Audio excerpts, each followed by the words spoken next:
आज हम लोग पढ़ेंगे नेट और ग्रॉस का कॉन्सेप्ट। मतलब कि हम जीडीपी देखते हैं, एनडीपी देखते हैं, तो ये जो ग्रॉस से नेट में चेंज होता है, ये क्यों होता है और किस तरीके से होता है, तो आज हम उसके बारे में पढ़ेंगे।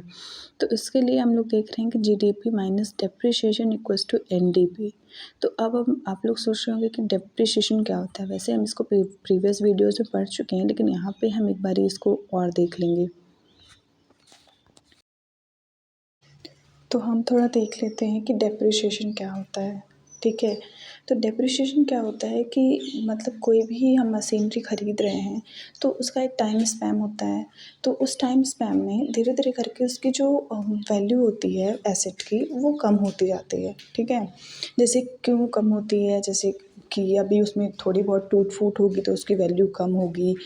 और क्या कहते हैं उसको, और हाँ, अगर उसकी टेक्नोलॉजी मतलब टेक्नोलॉजी में चेंज आ रहा है, एक्सपेक्टेड ऑब्सोलेसेंस हो रहे हैं, तो उसकी वजह से जो मतलब जो उसकी वैल्यू कम होती जाती है उस एसेट की, उसको हम डेप्रिसिएशन कहते हैं। तो ग्रॉस में हम इस डेप्रिसिएशन को शामिल करते हैं और नेट में हम इस डेप्रिसिएशन को शामिल नहीं करते हैं।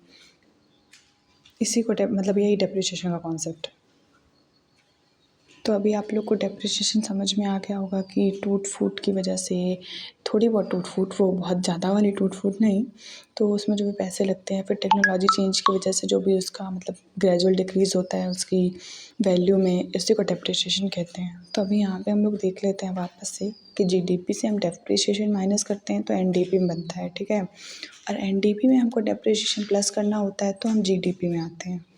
अब ऐसे ही सेम नेशनल के साथ भी होता है कि जीएनपी में हम डेप्रिसिएशन माइनस करते हैं तो एनएनपी आता है, और एनएनपी में हम डेप्रिसिएशन प्लस करते हैं तो जीएनपी आता है।